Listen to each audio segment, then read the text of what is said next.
Have you seen the group chat? You're doing it again tonight.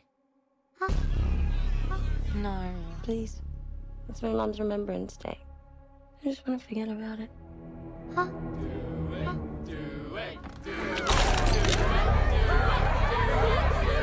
Who's up? I'll do it. Cannot go for more than 90 seconds. Am I clear? What happens after 90 seconds? They want to stay.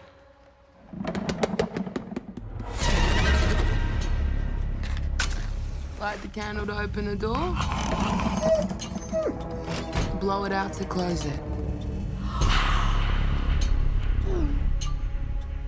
Put your hand on it. Now say, talk to me.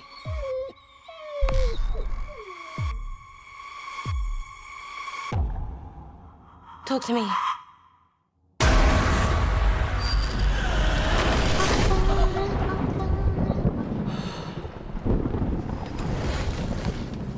What did the hand feel like? It felt amazing. I could see and feel everything on the other side. So my mom, she was trying to reach out. I'm here. Still been seeing stuff. You mean saying stuff? What if we opened the door but we didn't shut it? Oh my god, they followed us.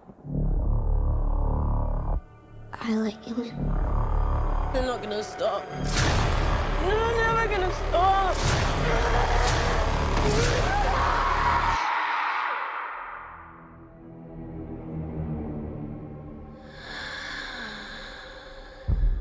They like you.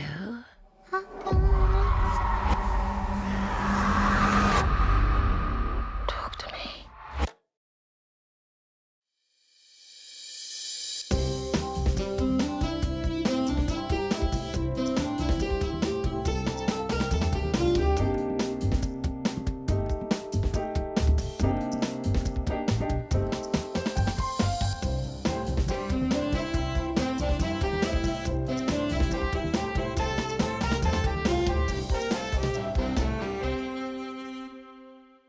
Welcome back to the Cinema Club podcast. My name is Chris, and I will be your host for today's episode.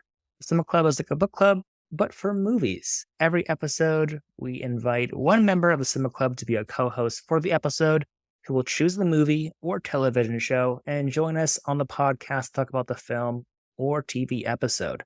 Today, we are going to be covering Talk to Me. Tonight, I do have both Adam and Paige joining me. Both of you have been on the podcast in the past, and I'm very happy to be here with the both of you tonight.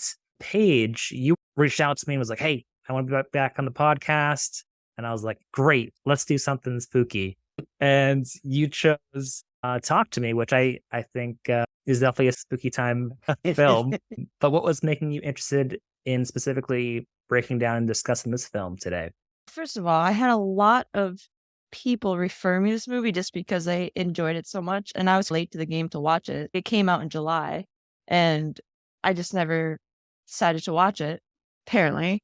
But all my coworkers are like, you gotta watch it. You love horror. You love spooky. You just gotta do it. I'm like, okay, fine. I'll do it. But I know that A24 makes really good movies, and I think they're surpassing Blumhouse. I used to be a really big Blumhouse fan. And now A24 is, I don't know. They're underrated, but they're super good. It intrigued me because they use a disembodied appendage that not most movies use, but like a possessed arm, possessed mask, whatever. And it just spoke to me differently, and I really wanted to watch it and talk about it, especially for spooky season. It's different than, I don't know, I was going to say Five Nights at Freddy's, which would have been fun to talk about too. It sounds interesting. Yes, thank you for sharing, Paige. I haven't watched Five Nights at Freddy's yet. I know that did come out last week. I meant to check that over the weekend. Probably throw it on Peacock this week. But Adam, thank you also for joining us tonight. I haven't really talked to you too much about your love for spooky movies, so I don't know if this is a genre, a film that you're way into, or if you typically don't watch scary movies, but thanks for being game for this one. So, admittedly, I have a very complex relationship with horror as a small child. It's so funny, actually. Oh man, I didn't do this on purpose. That's funny. So, the movie that traumatized me the most as a kid was The Exorcist. And it's so funny. The only reason why I thought that was crazy that I brought it up because I did some research about the directors and stuff because I knew I recognized them. They're YouTubers. Right. And they said that Talk to Me was heavily influenced by The Exorcist. So I say all that to say as a child, I hated horror movies because they traumatized me so much. As I got older, I started finding appreciation for them. The kind of complex relationship comes with, I love really well-made horror movies. I used to work in movie theater, so I saw all the movies that came through. Okay. And the one thing that kind of pained me was I feel like Hollywood at one point in time just had this formulaic horror movie that they just kept turning out. And that kind of just frustrating to see working at the movies and just seeing these low effort horror movies. But it was so awesome though, because in the same kind of time frame, you had these movies, Paranormal Activity, the first one, like how you had next to no budget, but it was like a super interesting take on a form of found footage movie that we already seen. And it was taking the world by storm.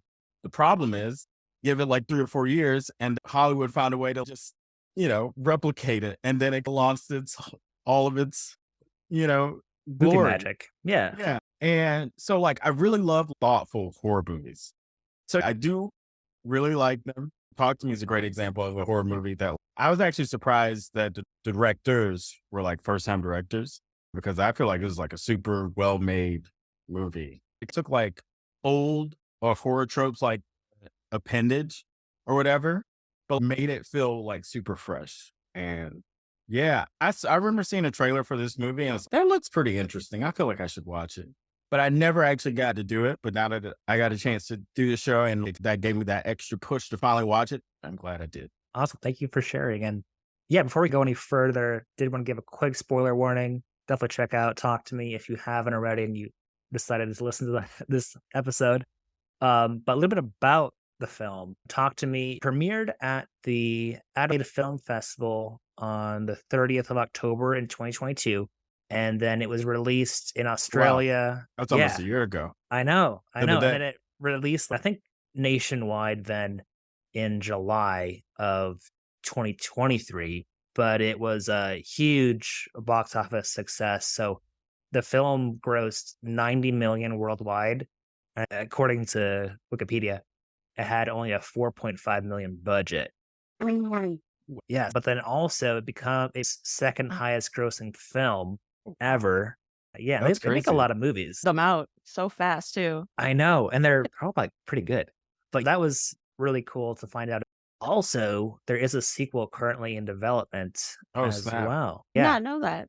yeah, I didn't know that either until I was looking into this. So that was super interesting. But yeah, it's a hit officially. So great pick, Paige. I know when it comes to horror movies, I grew up a little bit sheltered.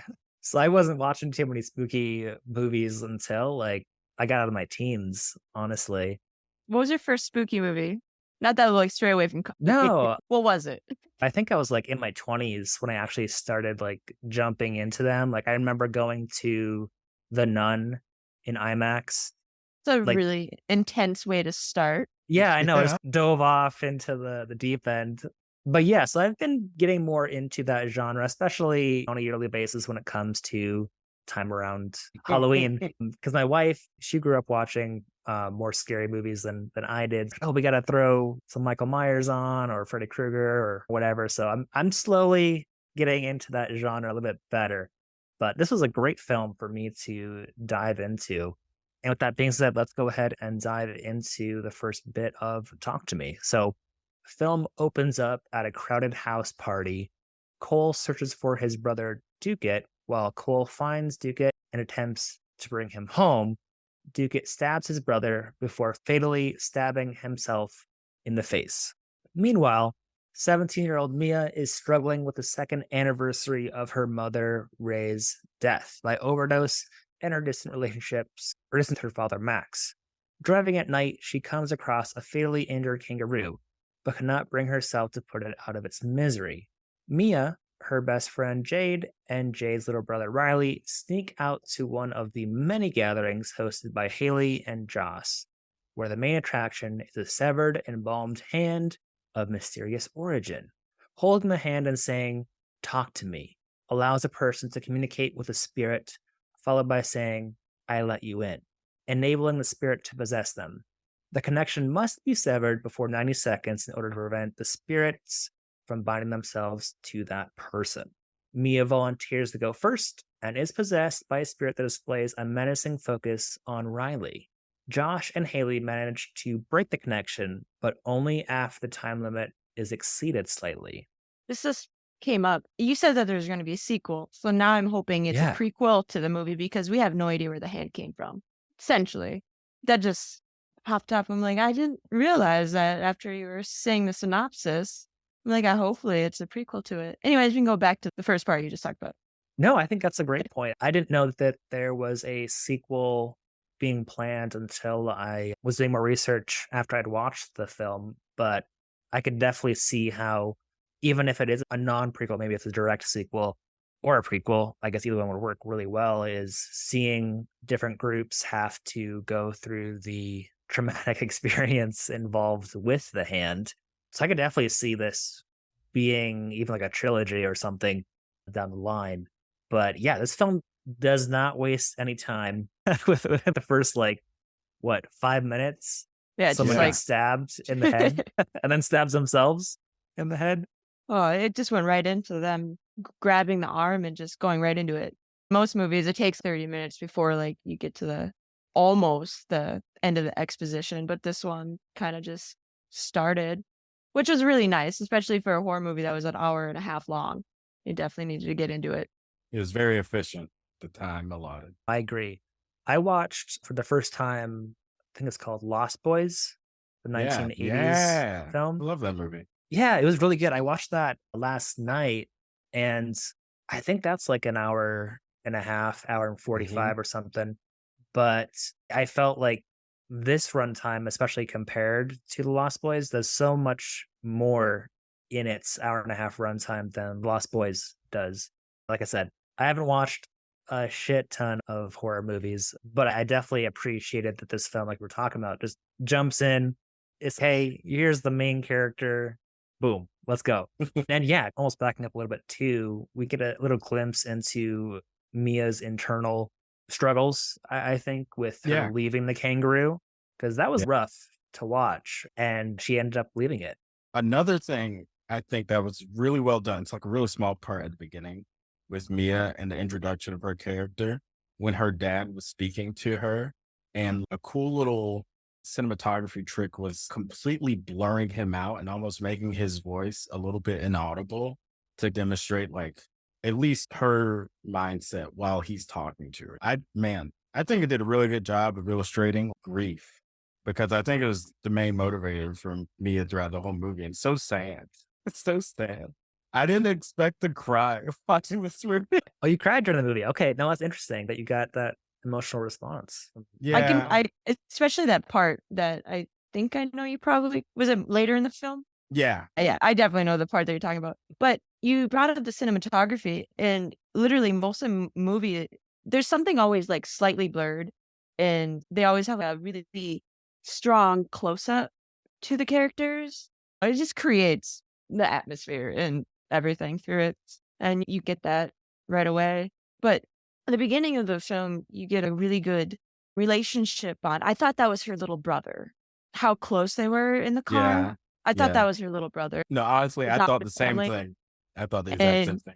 And you could tell how close and how much she loved that teenage boy, that she wouldn't do anything to hurt him. And I liked their bond. I liked their friendship. I liked their singing in the car. Really got me going too. It kind of was like an uplifting thing before you kangaroo. Oh, man. The foreshadow of the kangaroo that might come up later. I felt like this movie did a really good job of using kind of light moments like that and humor to disarm the audience. And then I felt like after any humor or anything is when the darkest point of the whole movies would happen. That was I think that was probably, good. yeah, absolutely. Yeah, and speaking of the cinematography, the first time that Mia's possessed and her eyes become Oh, those jeez. huge black orbs, creepy as fuck. Anything I that was has to like, do with your damn. eyes. Oh, guys, Yeah. white goat, snake. I don't know. Eyes really just change, and it's creepy. Yeah, I was watching some commentary from, as you mentioned, Adam, the creators who are YouTubers. They were talking about how they had her wear contacts. They didn't want to use CGI. They wanted to use contacts. Yeah. So those are some Practical major effects. contacts. I have a few like very strong opinions when it comes to horror movies. And I don't know, and it's just based off experience, and what has continuously worked for me is that practical effects is always king. That's why I like movies. I don't know if since you're new to the horror game, you might not have seen it. Have you seen The Thing? Into the 80s, right? Yeah, yeah. Into There's an movie. 80s version, there's a 60s Oh, version. We're yes. not even Yes, yes, talking about that yes. one. There's an 80s version. We that, did it on the like, podcast actually a few weeks ago. Oh, what? Yeah. Oh, that's awesome.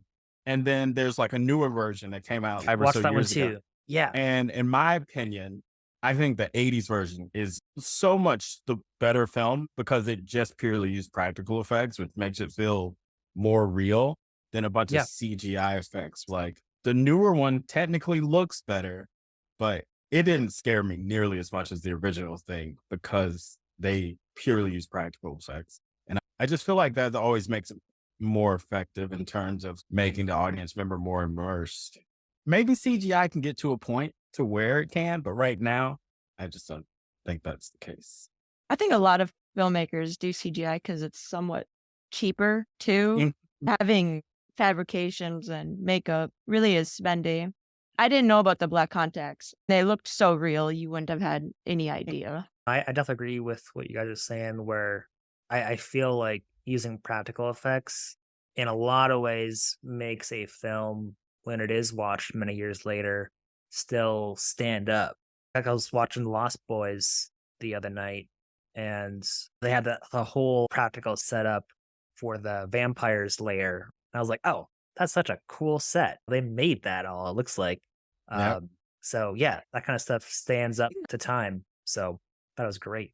Also, speaking of the cinematography, something I noticed that I really appreciated is when Mia is possessed for the first time, the camera is keeping Mia in frame as everything else is happening. So like when that door slams, Mia is still there, but the camera angles in a manner that is disturbing or offsetting. So it's still keeping what's actually maybe controlling everything happening around in frame, which I thought was great. It wasn't like, all right, let's cut to the door slamming and then cut back to possessed Mia. It was all happening around Mia, and we were all still with Mia while that was all happening. They did a lot of elongated shots throughout most of the film just to suspense. Yeah. But when they showed you the hand for the first time, I like films that give you like inanimate objects that are like creepy. I don't know, Ouija board or like Jumanji. I like those things that control so much of the film instead of having like a ghost or a demon or something. Monkey It's a cool paw. concept. I agree. I haven't watched a lot of their stuff recently, but the YouTube channel that the directors are from is called Ka. And I think they have a big catalog of videos or whatever. I feel like that gave them the practice they needed. It's so crazy because they didn't do any horror stuff, really. So it's really interesting that they were able to be so successful in the genre that they did really touch. But I do think their cinematography chops, if you will, were gained through hundreds of hours of videos that they've made on YouTube. It's cool to see them just honing their craft on YouTube and like able to get a shot with a movie and just knock it out of the park. It's true. Practice makes perfect. And Paige, you went to film school, so you know a little bit about practicing in that element. There's definitely a lot of practice to do anything. My first couple short films looked like they were shot on a Nokia phone. They were awful. And then you get like in your last semester of school and they give you the most high quality short film Canon camera and you can really make a difference. So with some budget and a good studio, you should be good. Give And they Paige got 4.5 million and she's good to go. dude, I'll do anything. I'll create whatever you guys have in mind. Awesome. So moving forward in the film, Mia, ecstatic over the feeling the hand brought her, along with Haley, Josh, and Jade's boyfriend, Daniel, all gathered at Jade's house the next night. Jade refuses to let Riley participate, but all the others indulge, enjoying the euphoria of possession. When Jade leaves the room, Mia gives in and lets Riley take a turn. Riley appears to be possessed by Ray's spirit, who attempts to reconcile with Mia. Mia stops the group from ending the possession to keep talking to Ray, disregarding the time limit. Riley's body is overtaken by the spirits, who make him attempt suicide by repeatedly smashing his face against the table, and he is hospitalized in critical condition. I really loved that portion, that scene, because they made that whole party seem like they're all on drugs, taking LSD, some whatever. And they were just like bumping to music and having fun while they were being possessed and enjoying the 90 seconds of like just their body leaving and then something else controlling them. It was a good take on partying, but in Yeah. a thriller manner. It definitely felt like the possession was supposed to be like an allusion to like drugs. I felt like that was what the movie was trying to tell us a little bit. Man, that seems so brutal. But I will say, this is hard to do because it's like, it's hard to have a pulse on people or whatever, but it feels so realistic that if a bunch of teenagers got their hands on the ability for possession, that they would just abuse it like that until something bad happened. I appreciated how realistic, generally speaking, the characters was, but that specific moment, I was like, yeah, I mean, if a bunch of teenagers, this is what would happen. They would keep doing it until something bad would happen. And then they would try to figure out how to get out of trouble. It was Half the college kids, I'm sure, too. I can totally see like a frat party happening with this as well. But yeah, I really loved how we were both all talking about how everyone was feeling while they were possessed for the 90 seconds and how that was demonstrated also with the music that was utilized. Because the music was upbeat, and I can't remember the name of the song they used. It was upbeat, but it was also a little creepy. But yeah, I thought that was really well demonstrated. And then when Riley is possessed too long and then is repeatedly slamming his head, trying to gouge out his eye, I literally was having a verbal response. I was like, stop. Oh my God. But I think that's really powerful cinematography, powerful storytelling if I'm having that kind of reaction to something happening on screen. Yeah. dude, I felt the head pounding in my head too.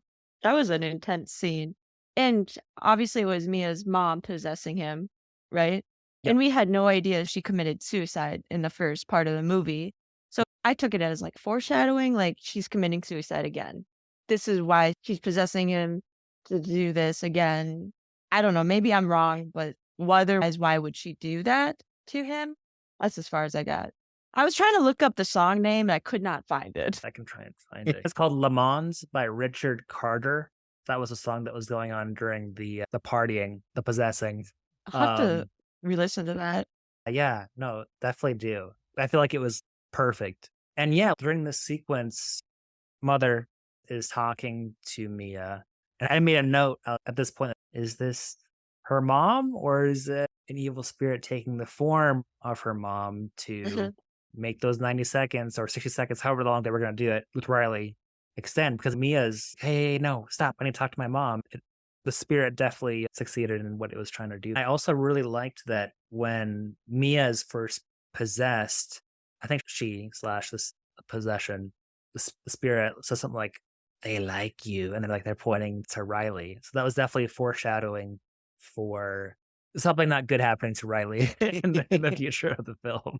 Yeah.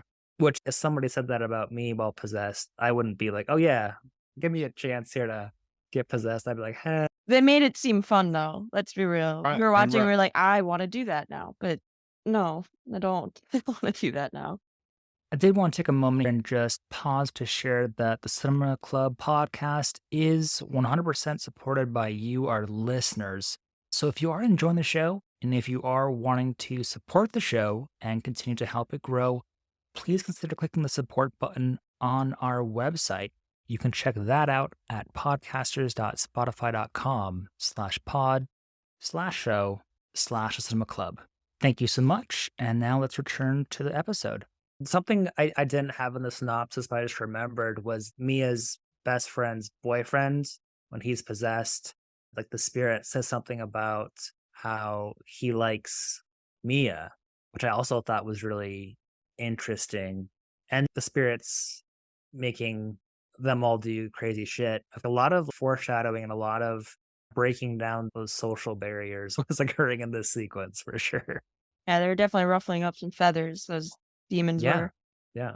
Which happens sometimes when people are on substances. So that also was being translated on screen.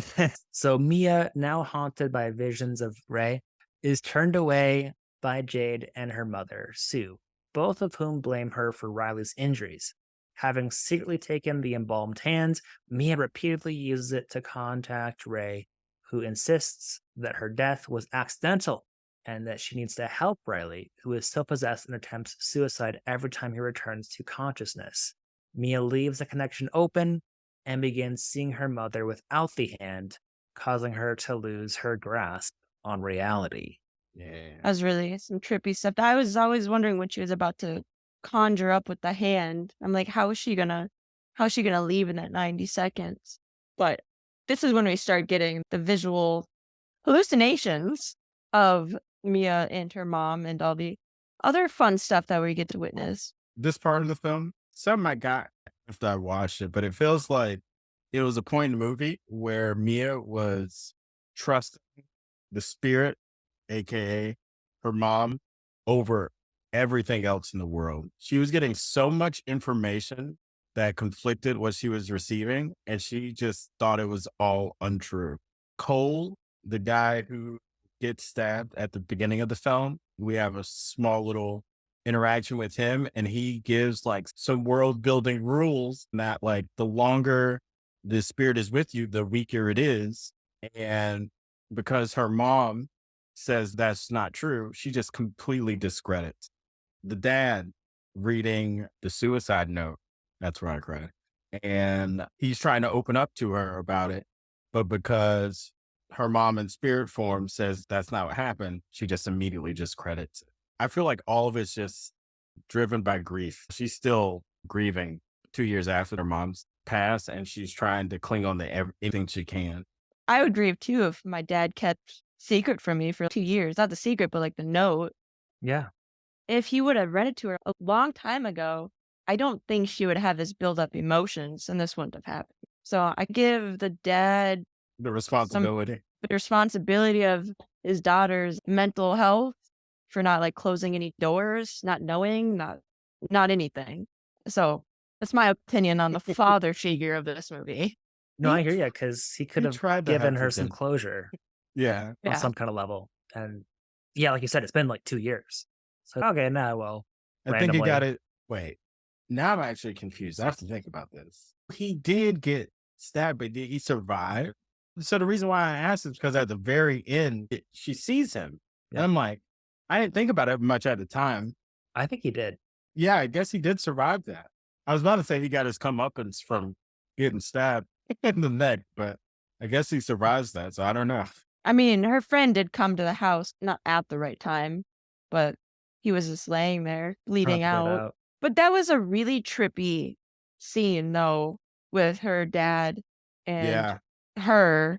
I thought it was going to be like a nice, heartwarming scene, but no, she just goes out and stabs him. I'll read it off. Yeah. So the friends track down Cole, who explains that a living body naturally expels invading spirits. Mia, featuring that Riley may not have time, attempts to contact him in the hospital by using the hand, but is instead shown a vision of Riley being tortured in limbo. At home, Max reads Ray's suicide note to Mia, apologizing for hiding the truth from her. Soon afterward, Ray's spirit tells Mia that Max is lying. Mia hallucinates that she is being violently attacked by Max, causing her to inadvertently stab the real Max in the neck with a pair of scissors. Super disturbing. Especially with the father-daughter family. Anything with like family killing each other is a disturbing message. Especially if it's her mom telling her this. Is it her mom? Is it a demon? We don't really know. My question is, did they have a good family dynamic prior to this too? It seems like probably not. You don't know. So now are we getting revenge? Did the mom try to get help and the dad left her in the bathroom to commit suicide and now she's wanting revenge? I felt like the film does a nice job of really putting us in Mia's perspective of things, where it's like, my mom's telling me that my dad's lying. Why is my dad telling me this 2 years later? There's reason to doubt throughout this whole scene, but then she's not severing that connection with the hand this whole time. And that's why crazy shit's going on. Like, she's had that guy's foot in her mouth and seeing some disturbing stuff. And when you're in that kind of mindset, or I shouldn't say mindset, don't be in that mindset, guys. When you're in that mental space, especially with your mom telling you that your dad's a complete liar, it leaves you very vulnerable to do crazy shit like this. Sucking your best friend's boyfriend's toes. Yes. They gave you a connection with the mom and daughter pretty heavily with the flashbacks and the photos and everything, but you don't get that with the dad at all. So obviously she's going to listen to her mom more than anybody. Also, the whole vision of Riley being tortured in like hell or whatever that was supposed to be, that was disturbing. A little bit, yeah. Yeah, that was like probably the most disturbing scene for me in the whole show. And it's only like maybe 10 seconds, more than enough of me to imagine what was going on there, which is definitely interesting to think about how, I guess, historically, a lot of people think or believe, and then it shows in the films too, that the younger someone is, the more, I don't know, younger, the more vulnerable. The more vulnerable, and then the more prized they are by whatever evil is out there. Like it with all these little kids, or it's always the most innocent that are the most coveted, which it's sick, twisted shit. But yeah, that was definitely super disturbing. And then it makes it within Mia's eyes be like, oh my God, we gotta get this poor kid out of there. Because like you were talking about, Paige, at the very beginning of the film, we're shown that Riley basically considers Mia like a sister and vice versa. That's like Mia's second family, basically. So yeah, that was disturbing. I can keep going on about that 10-second clip forever. They really did mutilate that boy through the movie the whole time. Like the scene when they're on the bathroom floor and he's just annihilating his face again. I don't want to say cringy. It wasn't cringy, but it made you cringe. Yeah. Oh, yeah. I normally get, so horror movies, thriller movies, any type of, they don't scare me, but I do get grossed out a little bit when it comes to the gory stuff. I definitely wanted to hide my eyes a little bit because it was really gross. Yeah, because he hit his head and then he started licking the blood off the floor. Oh yeah, I forgot about that. I blacked that out. That's a very good actor for sure. Has he been in any other movies? I didn't really Google or research him. I don't either, to be honest. I'm pretty sure like all the actors are. But they're all Australian actors, yeah. Yeah, except for the mom who played, I forgot who she played. She played someone in Lord of the Rings. The mom of. Oh, Erwin in Lord of the Rings? Yeah, that's where half the budget went.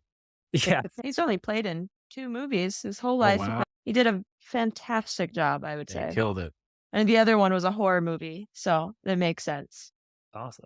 I'll admit, too, I did sometimes have a little bit of trouble always understanding what was being said. I put the subtitles on. Okay.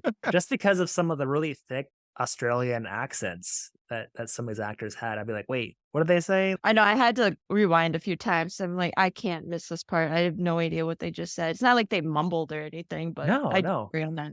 On my end, I'm like, oh, I need to watch more Australian films, apparently. Speaking of which, there's another Australian horror movie that I've seen that was also really good. And I'm starting to think it's a small sample size, so I don't know. But have you heard of The Babadook? Yes. Did you know that was also an Australian horror movie? These are the only 2 Australian horror movies I've seen, but they've all been like really good. So I'm wondering if there's more out there that I just haven't seen. Honestly, the international, everywhere else creating films, they're doing a lot better because I feel like the U.S. entertainment industry is falling. That's fair. They're getting some of these new international, like Australia and I like international films way better. They have like, no censorship. They just hit Like you. feels like they have more creative freedom. They do. Yeah, they absolutely do. Okay, we can Well, yeah. continue on talking. No, this is great. This is awesome. This is what we're here to do. No, I was going to agree with you guys because Parasite, that came out a few years ago, I but love Parasite. that was the first film we did on the podcast. Nick had me on. We did that. And I absolutely love that film. It just, like you were saying, like the creative freedom, it seemed like they had to just do whatever they wanted. I think that film won like best film Best of the picture. year. Best Best- picture. yes. Yeah. I watched that Um, movie by myself and it was hard because I had so many questions and I wanted to talk about it throughout the movie, but I'm just sitting there just mumbling beneath my breath. I'm like, what the fuck is going on? Yeah. It's definitely a great film to break down and discuss. But let me read off the rest of the synopsis for this film, and then we can dive into our full thoughts on Talk to Me. So, after being told by Ray that Riley needs to die in order to be set free from his possession, and hallucinating the injured kangaroo from earlier, Mia kidnaps Riley from the hospital, intending to put him out of his misery. Jade sees her pushing him in a wheelchair toward the highway's edge. Ray attempts to convince Mia to push Riley into oncoming traffic, but when she says, "We'll have him forever," Mia realizes that Ray, air quotes, has been the malevolent spirit from her initial possession, manipulating her all along. Mia steps away from the wheelchair as Jade rushes toward them to save her brother. Traffic comes to a halt, and Mia lies badly injured on the road. Mia suddenly finds herself in the hospital. She sees a fully recovered Riley waking up with his family and her father leaving in an elevator going up.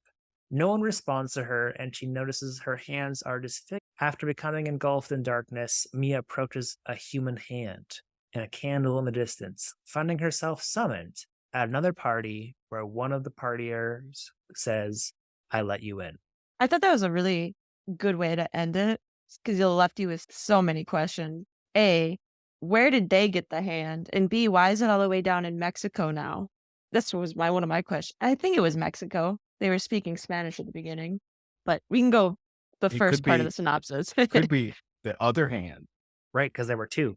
Oh, I didn't even think about that. Did they have That's what I the whole thought. body now? Like each body part is in a. Now don't- they're I gonna don't have. Okay, could be the other hand. That's a good point. I didn't even think about that. There was like a passing line, like in the beginning of the film, talking about the other hand. So when that happened, my brain thought maybe that's another hand at a random part in the world. Going international, baby. Yeah, no kidding. I was gonna go back to like when did she commit suicide and jump into the street to save Riley or save herself, or what was her friend's name again? Jade? Was it Jade? I believe it was Jade. Or did her friend push her? It wasn't Sorry. really clear of an answer, and I just wanted to answer. I'm like, did she commit suicide or did her friend push her? Because you see the next scene and she's holding her little brother out of the wheelchair. Yeah. I don't know where a sequel goes. I can understand a prequel, like you said, but I don't know where you go from there. The other hand in a different country. If Apparently. if you did like completely new characters, I could see a sequel then. So I guess if you do completely new characters, but I don't see how you can continue the story with any of the pre-existing characters. Maybe. Yeah, she's inside the hand now. Maybe she's trying Yeah. to watch Riley get better, and now he wants to talk to Mia because he misses her. He knows that it wasn't like her fault. Interesting. If Riley was still prevalent and Mia is like maybe trying to watch out for him in the spirit realm or something. Yeah, I don't know. I have no idea. I did not look into the details of if or how that'll eventually pan out. I think you asked a really good question though, Paige, is did Mia purposely jump out or was the spirit somehow pushing her? And she ended up just like we saw in the beginning, the kangaroo. And there's a Yeah. significance for the kangaroo. They both ended up the same way. Kayla, who is next door, really wanted me to ask you guys. Her favorite part was the kangaroo. What was the significance of it? See, I'm still thinking. I was like, I have no idea. I'm like, was it a foreshadow of her seeing her in the beginning? Now she is just like the kangaroo at the end, got hit by a car. So initially, while watching the movie, I thought the kangaroo was supposed to represent like Riley's situation, and in the situation of someone who's being tortured and she needs to put it out of its misery, unlike what she did with the kangaroo initially. By the end of the movie, it felt more like foreshadowing of like her situation, just because, both happened in like a highway situation and met the same fate. I felt almost it was like a bait and switch a little bit, Okay. in the sense of like, initially you think that's her main motive, is thinking back to the kangaroo and not putting it out of its misery. I want to do it for Raleigh, but in reality, it was actually just foreshadowing for her. That's what I That's I agree with you on that part. Kind of what I was thinking too. Yeah, I was on the same trail of thought, basically. I do think it's interesting that we see the kangaroo in the hospital, right? Towards the Yeah. end. Is that before Mia's dead or after? I think it was after because we don't know if she actually died until the very, very end. Did she Mhm. get up and start walking to the hospital? She saw her dad, saw a kangaroo. That wouldn't make any sense in like the real world. So I Right. think that was after that fact because I was still questioning like how did she survive? Like what is going on? She Right, was right. following her dad and going into the elevator. It was very cool that they were showing it all from Mia's perspective. Is what's going on? Is Mia alive? Is she dead? Because she just gets up all naturally from the freeway. I'm not too worse for wear. As far as the kangaroo goes, I think you did a good job, Adam, about talking about that. I think that the kangaroo is a omen of death or of evil as a whole as well, because we see the evil spirit taking her mom's form in the film, which again, that was something that I wanted to ask you guys too, is I think that there are both ghosts of the living, like Mia now, and also evil spirits all interacting with one another, not necessarily working together, but maybe interacting with one another with the hand. Because it seems like she sees that lady that's drowned right away, and then she says, "I let you in," and then it's an evil spirit that enters. And then we also see Mia, who isn't inherently evil or anything, being a part of the spiritual realm afterwards. Yeah, that checked out. Which also, I thought it was really interesting. Mia walking toward the light at the end of the film traditionally would indicate going to heaven or something along those lines, but that isn't the case, obviously, here. She's taken out for a party trick that she once loved. So I really did enjoy that little spin on things. I'm assuming that light is supposed to be like the candle because they needed the candle and that's Yes. like the gateway. Does everyone who dies get into the world of the hand? Or is it just people that were a part of the hand and then died? Do they become part of the hand? You can't have that many deaths and spirits inside of a hand. You could, but that would be a good prequel to figure out what that would actually Yeah. mean. I'm just really curious. This movie was just really interesting. It was creative, and they took a very simple subject Mhm. and transformed it into a very good story. It was a very basic story, but they did a very good job at doing it, is how Yep. I would see it. Definitely. I think there's a lot of really good themes throughout the film as well. Like for me, I think the movie's theme is about connections, both real and fake. non-real Yeah. ones. Because if Mia had been in some kind of space of acceptance about her mother's death, I think she probably would not have died at the end of this film, because she was so heavily influenced by the spirit taking the form of her mother, which also was really interesting to me as we progressed through the film, that the spirit of her mother becomes more and more disfigured and like wet. And Mia is still so much wanting to believe that is her mother that she keeps going along with it, even though we're progressively seeing the form of her mother degrade in front of us. I'm happy you picked up on that because I did not notice that her mom was getting so much worse as the time goes on. I think I was just so focused on Mia that I didn't realize that change at all. Now Well, I I have to think rewatch it. and I don't know if her mother, air quotes, was necessarily getting worse, but we were seeing more of her, because a lot of times the form of her mother is in the corner or not fully out in the open, but as the film progresses, she either becomes more disfigured and or definitely becomes more open about showing her full form to Mia. So I might have been off about her becoming more disfigured, but she definitely becomes more comfortable sharing and showing her full self with Mia throughout the film. Now that you say that, I agree. See, this is why we chat. We get to pick up Yeah. on little things that no one else sees. I was just so focused on the concept that I didn't really realize half those things. No, there's so many cool things about the film. Like I find it really interesting, at least, that hands are made such a focus point in the film, even when it just comes to close up shots, like focus shots of people's hands interacting, and how that is showcasing people's emotions and the levels or the kinds of connections people have throughout hands. And then even just the overall handshake, basically, with the statue. That's something that's a pretty normal greeting around the world, and how that is turned into such a dark story, Yeah. dark experience. So yeah, no, there's a ton of interesting stuff about the film that I just loved. I was just looking at Wikipedia for the film. Yeah, yeah. It looks like they have a prequel and a sequel. That's awesome. I didn't know there was going to be a prequel. That much money that you just like not benefit they got from, jeez. Make it for Impressive. 4.5 million, and what, it made 90. I would be like, Mhm. yeah, let's make a prequel, a sequel right now. I'll give you 10. That's awesome for those two directors. I'm glad they're making a name for themselves because obviously they are doing a good job. They know what they're doing, and I'm excited to see what they come up with in the future, even if it's not any type of talk to me with legs or hands, whatever they do, it's gonna be probably pretty good. Yeah.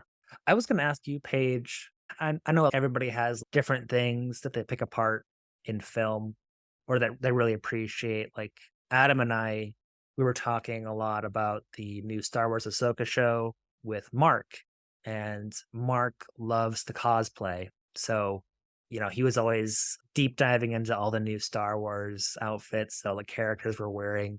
But I was going to ask you if you picked up on more of the color grading in this film, because it seems to me they heavily utilize yellow and blue tones throughout the entire film.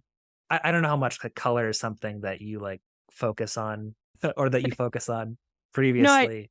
I know they use a lot of like blue tones. I know they put Mia in. Wasn't she like in an orange, Yeah, yellow the whole time. yellow orange sweater or something? I don't really know what that meant for them to do, but I've noticed that it was like a super bluish movie. They use a lot of CTB, color temperature blue. Okay. It's not really, you don't have to do it in post-op, but I think it's a lot of the color grading when they have like the lights and everything. That's this big sheet. And you could tell it's like a super, super blue. That's what they used. I'm not saying that this is like legit or anything, but it was like a really sharp blue, if I can remember correctly. Yeah, even in the hospital, like that whole end scene where she's in the hospital walking the corridors, that's, you're saying, like a very blue going on for that whole sequence. Yeah, blue normally means, I'm trying to think back in film school era. It's a long time ago. You keep talking. I will come up with Okay. something. No, I had made note of it because I thought it was super interesting, the coloration that they utilized, because Mia is always wearing yellow throughout basically the whole film. And the reason is because Mia needs to be separated from everyone else on film to some extent. So we could easily say, oh, it's because she's the main character. That's why she's always wearing yellow. But I also think it's because it shows detachment and a longing for human connection to no avail. And that's why she's always in that color with a group of other people. I made a note of it too throughout the whole film. So Mia wears her yellow jacket in the car and when she's first possessed. And then she has a yellow long sleeve at the hospital. And then she's wearing yellow shorts or like a yellow shirt when she's at home, like sleeping. And then whenever Mia was forced to wear something non-yellow in the film, Mia wears like a uniform to school, for example. When she has that school uniform on, she always accessorizes with yellow. So I think she had a yellow hairband on her wrist when she was in her school uniform. And I think there's only 2 exceptions in the film when she's not wearing any yellow. And one of those is the night after The Conjuring. And I take it as the film saying that she is now harboring that spirit within her because it went past the 90 seconds. And so a part of that spirit, I think, is within her. And then also, she's not wearing any yellow when she is actually dead, when she pops up off the freeway. And I think it's because it's symbolizing that Mia now belongs to neither herself or the spirits. But I just really thought that was super interesting that they chose to accessorize, at least, if not have her wear yellow throughout the entire film. And then I was thinking, like, oh, what does that symbolize? And for me, it was symbolizing that she's showcasing detachment throughout that color throughout the whole film. That's a really good explanation of that. If I was to dig back in the college era, we had took a class called Writing with Image and Poetry. So we took a movie Oh, cool. and literally we watched the movie 18,000 times and we had to discuss the colors and meanings of everything. It could be this person's earrings or their shirt or whatever. Usually yellow and orange in movies signify like joy and like happiness. If we go back to the flashback of her and her mom, they used a really good color temperature was orange and yellowish to show like that was her happiness. So maybe that was like a duality of that's all she has left is holding on to that happiness. And like you said, the yellow went away after she was possessed. So now it's gone. She has no happiness. She's not herself anymore. That's how I would have taken that from what you were saying. I don't know if that makes any sense. No, that does. It does make sense to me. I don't know if you have any thoughts about that, Adam. I was just going to make a passing comment that I find it's very engaging to think about now. All the very subtle symbolism of the coloring of her clothing went right over my head the 2 times I watched the film. It's cool to talk about it now. My professors back in the day, one of my professors, that's all we cared about is he specialized in the poetry of filmmaking. We would take a Guillermo del Toro movie and just completely deconstruct it only using poetry and imagery. That's awesome. So like watching a movie, I'm like, she's wearing yellow, she's wearing green. There's a reason. I have to figure it out. And then I forget about the rest of the movie. So everything is done for a reason. We just got to figure out why. It's like a puzzle. Nothing is done on accident. It's all on purpose. And now that I feel like watching, film school ruined me. By the way, I'll be watching a movie and be like, there's a light in the corner and I know why. It's stupid. But yeah, I just wanted to share that was my interpretation because she literally wears yellow the entire film in one way or another. I just found that super interesting and I wanted it to have a reason. So that was my reasoning behind why they decided to do that. But I like what you were talking about, Paige, of how that might also symbolize Mia still carrying in some way, shape, or form the spirit of her mother with her. Her innocence and everything. Yeah. And then yeah. I honestly didn't notice it during the movie until you brought it up, like just now. Because again, I was too focused on like the concept and everything. This is why you rewatch movies and you can just deconstruct it. So it was really cool to have you say that again. It brought up a bunch of things in my brain. And you touched on it too, Adam. The ambience around Mia gets all mumbled / delayed while Mia's environment noise gets drier, it seems like, when she is possessed. And you touched on that a little bit earlier with the water scene in the kitchen, right? Yeah. There's so many little things about the film that I just really appreciated. I need to watch it again because I only watched it once, but I got so much out of it after just watching it one time. I loved it.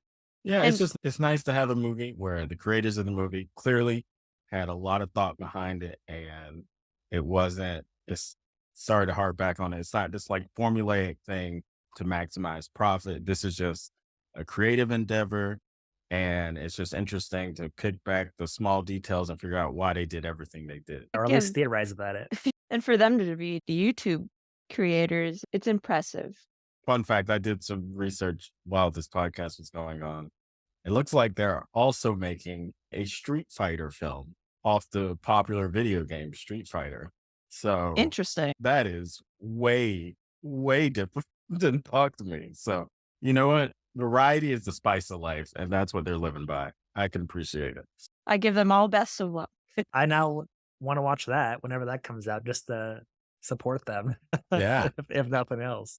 So it looks like Uh, they got 3 yeah. movies in the pipeline: prequel, sequel to Talk to Me, and the Street Fighter film. So they are busy. When it comes just overall in the horror movie genre, I just really like super awesome original films that are a little thought provoking, has like very down to earth themes. Cause obviously crazy stuff are happening, but grief is something everyone can relate to. So it's a film that's super relatable, but it's also different. You know what I mean? And yeah, I was like, yeah, this is a great movie. It's awesome. I love great movies. So this is one of them. I'll be honest, full transparency. When I hear sequel, prequel, I feel a little hesitant because I'm always worried that a horse is going to get beaten to death. So I'll watch it, but I will be very cautious while watching it. I think a prequel is a fun idea. I usually hate sequels for horror movies. They never turn out very well. Personally, Yeah, no, it's actually, just I can only think of one horror movie that had a really good sequel, but everything else was really generally worse than the original. it's a very simple, good concept of a film. And I'm glad that it's different because they are making so many movies that are like remakes. They made another Pet Cemetery and stop with Yeah, making The Exorcist. We know how it is. And I like how it was a different drive for something different. I don't know how to explain besides saying that. yeah, it's Um, just original. Yeah, it's original. It's twisted. It's terrifying. And I didn't watch a lot of horror movies this year, but I definitely in my top horror movies for sure. oh yeah, it's number 1 for me. But granted, I haven't watched a bunch either. I'm right there with you both. I haven't watched a ton this year, and I've read through this on. But yeah, I really enjoyed Talk to Me. Great suggestion to bring on the podcast page. So thank you so much. I had seen the trailers and I was like, damn, that looks creepy as fuck. So when Yeah. you were like, hey, let's do this one, I was like, oh shit, now I gotta really buckle down and watch it. But I really enjoyed it. I really did. I Actually, feel like it's a good film to most important rewatch. question. Most important question. Did you watch it during the day and with the lights on? What was your setting? Did you I have watched it at night in the no- dark. in the dark? Oh, Yeah. jeez. I'm not gonna lie. I watched it at daytime. Yeah. This movie's not gonna spook me. No. When I have a nice, cool setting, lights, and not spooky. It was great. I was still scared. I like that. It's different aesthetic you had right there. I always have to watch scary movies with lights off, regardless of if it's gonna spook me or not. Yeah, I'm a baby, so I need the lights. I definitely like watching them in the evening, at least when the sun's going down. Oh, that's probably good. Yeah. Because then by the time you're hitting, usually in horror movies, the real good stuff, it's dark. I need the lights on, dog in my lap for comfort. Some good snacks and a Oh, yeah. blanket. Exactly. Love it. Yeah, thank you both so much for doing this. I know we had to reschedule a couple times. I really, be transparent, enjoy breaking down film with the both of you. So I was super excited to have both of you on for this film. So appreciate it. Who knows? Maybe we'll do a Christmas movie. Anytime. Yeah, I would be down. I don't know any of that are coming out, but it'd be fun. Oh, we can always revisit a classic. Thank you both so much. And we'll catch you guys all next time on the podcast. Awesome. Thank you for having us. Yay.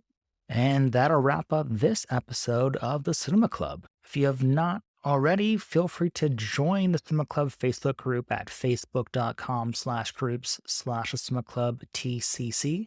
And you can always listen to the podcast on iTunes, Spotify, Stitcher, Google Play, and anywhere else you hear podcasts. Please consider also leaving us a review on iTunes. It really does help us reach more listeners. And also feel free to invite more new members to the Cinema Club podcast if you are enjoying the content that we're putting out. Also wanted to share that you can email Nick or myself at the cinemaclubtcc@gmail.com if you would like to be on the podcast in the future. And again, finally, we are completely supported by you, our listeners. So if you are wanting to support the show financially, please consider clicking the support button on our website. You can check that out again at podcasters.spotify.com/pod/show/cinema club. Thank you again so much for joining us, and we will see you on the next one.